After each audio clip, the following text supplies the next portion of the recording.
High, সবাই কেমন আছো? সবাই আশা করছি অনেক ভালো আছো, সুস্থ আছো। তো আজকের ব্লগটা আমি এখান থেকেই শুরু করলাম। আজ আমার গাছের পিঁপে দিয়ে শুরু করলাম। গাছের পিঁপে এত সুন্দর গাছেতেই পেকে গেছিল। কালকে এটা পেরে রাখা হয়েছিল, আজকে এটা কাটছি। দারুণ রং এসেছে গাছের পিঁপেটা। খেতে কেমন হবে জানি না। কাঁচাতে খেয়েছি, সুন্দরই ছিল। এখনো পাকা একটাও খাওয়া হয়নি, গাছ পাকা। তো এইটা একদম গাছে পেকেছিল, সেটা মাসি পেরে দিয়েছে। আর এটা এখন আমি কাটছি। আর এখানে আমি আলু কেটে রেখে দিয়েছি, যেখানে হচ্ছে এটা আমি আজকে আমাদের স্পেশাল রান্না হচ্ছে বলতে পারো। রোজ তো স্পেশাল রান্না থাকে, আজ তার থেকেও স্পেশাল কিছু। আজ আমার ডেলিভারি যায়নি, ডেলিভারিটা বন্ধ ছিল, যার জন্য আমি ফ্যানে ভাত করছি, যেটা আমাদের ঘি দিয়ে, মসুর ডাল দিয়ে আর গোবিন্দভোগ চাল দিয়ে হচ্ছে। ওটা আমাদের সবাইয়ের খুব ফেভারিট। ডেলিভারির চক্করে ওটা আর খাওয়া হয়ে ওঠে না। তাই এখন ভাবলাম আজ একটু ফাঁকা রয়েছি, ডেলিভারিটা বন্ধ রেখেছি, যার জন্যই ভাবলাম ওটা বানিয়ে ফেলি। তার সাথে করছি এই যে, এখানে আমি বসিয়ে দিয়েছি বেগুন পোড়া। বেগুন পোড়ার সাথে আলু ভাতে, ওটা একটু পেঁয়াজ ভাজা লঙ্কা দিয়ে মাখবো।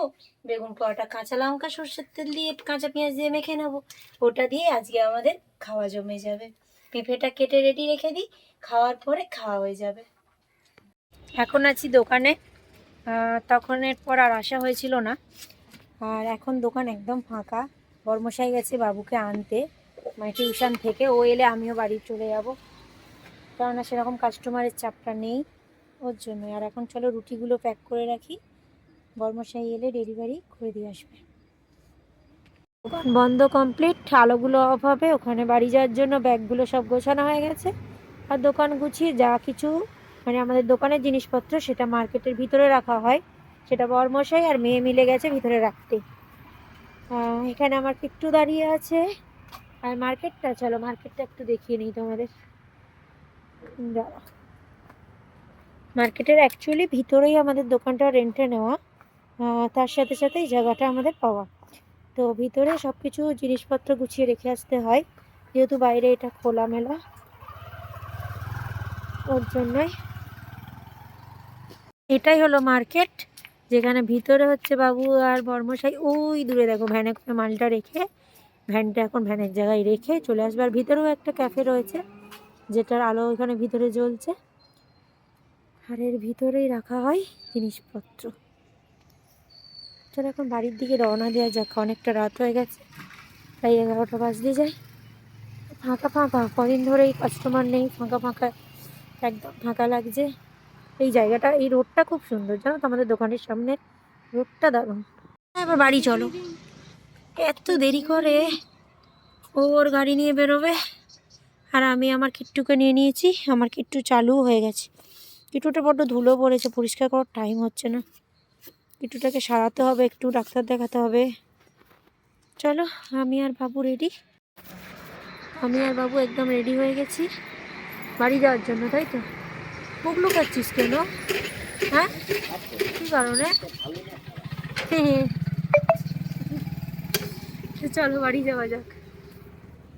রাত্রে সবাই খাওয়া কমপ্লিট, আর আমি এসে বাড়িতে সেরকম আর কিছু খেলাম না, বা যেহেতু দোকানে বসে আজও একটু চাউমিন খেয়েছি। খুব খিদে পেয়ে গেছিলো, তাই কি আর খাবো। আর বাবু তো ঘুমিয়ে পড়েছে, দেখো ওর না এই অভ্যাসটা যাবে না। ও যে ও ঘুমায়, ওই ব্ল্যাঙ্কেটটা পুরো মাথা থেকে পা পর্যন্ত ঢাকা। আর আমার ওকে দেখে কষ্ট লাগে, যে ওর কষ্ট হচ্ছে না তো, মানে আমি তো শুতেই পারি না মুখ ঢাকা দিয়ে। আর ও যখন মুখ ঢাকা দিয়ে শোয়, আমার খালি মনে হয় খুলে দেবো খুলে দেবো, কষ্ট হচ্ছে না তো, কষ্ট হচ্ছে। এতে করবে না, মুখ নাকি ও ঢাকা না দিয়ে শুতেই পারে না। কি অদ্ভুত ব্যাপার, কি করে সবাইকে জানে, এই দম আটকে যায় না।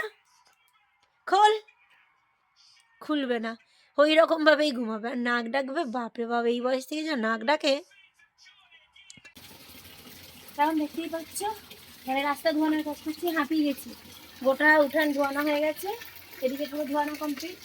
এখন এদিকটা ধোয়ালেই পাম ভরে গেছে। বন্ধ করে দে, পাম্প ভরে গেছে, যাতে বন্ধ করে দে একটু। জল ভরে, এদিকে জল ভরে গেছে, যা বন্ধ করে দেয়। বাবুকে পাঠাচ্ছি বন্ধ করতে, যা যা যা। সন্ধ্যাও কমপ্লিট হয়ে গেছে, জামা কাপড় কাচাও সব কমপ্লিট। এখন জামা কাপড়গুলো মিলে নেব। আজকে তাই শোকাবে নাকি জানি না, অনেক বেলা হয়ে গেছে কাচতে। চলো জামা কাপড়গুলো চট করে আগে মিলে নিই। চলো জামা কাপড়গুলো চটচটাকে মিলে নিই, রোদ পালিয়ে যাবে আজকে অলরেডি, কেননা অনেকটা লেট হয়ে গেছে। জামা কাপড় যদিও সব কাঁচা হয়ে গেছে, মিলে আমার মিলে স্নান করবো, পুজো দেবো। আজকে যেহেতু মাঘী পূর্ণিমা, পুজো দিতেও লেট হবে। দেখতেই পাচ্ছ আমি অলরেডি রেডি, আনকমপ্লিট, ঠিক আছে, হাফ রেডি, ড্রেস পরেছি, এখনো চুল টুল কিছু করা হয়নি। বাড়ির পুজোটা সারলাম, বাড়ির পুজো সেরে এখন মেন দরজায় প্রদীপটা জ্বালিয়ে দেবো। মেন দরজায় প্রদীপটা দিয়ে এখন যাব রাম মন্দির, একটু রাম মন্দিরে যাবো, শ্যাম বাবা, ওখানে রাধা কৃষ্ণ শ্যাম বাবা আছে, ওখানে পুজো দেবো, পুজো দিয়ে বাড়ি আসবো। আজকে যেহেতু দোকান যায়নি, বর্মশাই একাই গেছে, আর বাবুর যেহেতু আজকে টিউশন থাকে না, যেদিন ওর টিউশন থাকে না সেদিন আর দোকান যেতে ইচ্ছা করে না, ওরও কোথায় থাকবে না থাকবে, তার থেকে আমি ওর সাথে বাড়িতেই থেকে যাই। তো ওকে নিয়ে একটু মন্দিরে যাব, অবশ্যই তোমাদের সাথে শেয়ার করব।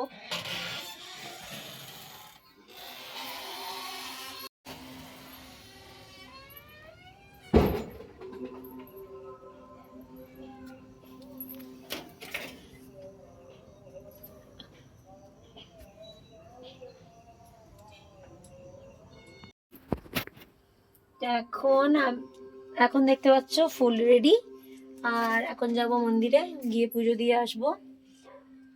বর্মশাই তো দোকানে, সব কিছুতে এখন আর বর্মশাইকে পাই না। হ্যাঁ, যদিও বা ওকে ছাড়া কোথাও বেরোই না আমি। আর এই পুজো দেওয়া টেয়াগুলো মানে হটো চটো হলে তখন দিয়ে আসতে হয়, কিছু করার নেই, যেহেতু দোকানটা খোলার ব্যাপার রয়েছে, দোকানটা খুলতে হবে, এদিকে এগুলোও না করলে নয়, দিনের দিন সেগুলোও দেখতে হবে, তার জন্যই আর কি। তো চলো, রেডি হয়ে গেছি। আর এই মন্দিরটা হচ্ছে আমাদের বাড়ির খুব সামনে, যার জন্য আমাদের আসতে খুব সহজ হয়ে যায়। আর যখনই মন করে তখনই আমরা ছুটে চলে আসি, শনিবার হোক মঙ্গলবার হোক প্রায় চলে আসি।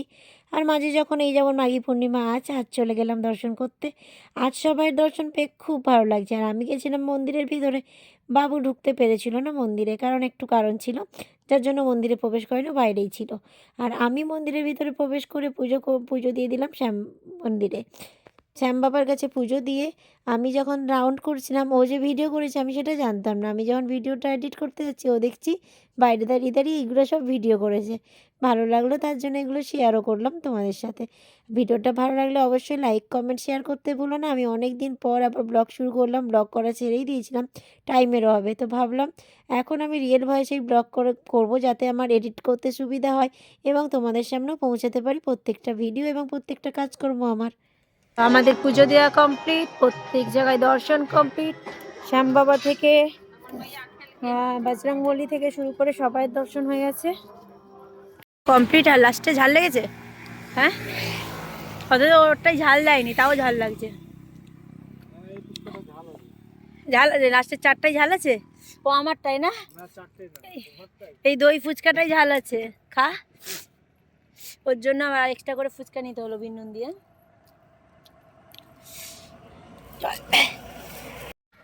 প্রথম এসে ওকে দিয়েছে প্রসাদ, ঠিক আছে, প্রথম এসে ও প্রসাদ খেয়েছে, তারপর দিয়েছে ওকে ফুচকা খেতে। খাবি? এটা ফুচকাটা খাচ্ছে রে, খা খা খা খা, খেয়ে নে, অসভ্যতামি করবি না, খেয়ে নে, পয়সা দিয়ে কিনে আনা, পয়সা দিয়ে কিনে আনা হয়েছে, নষ্ট করবি না।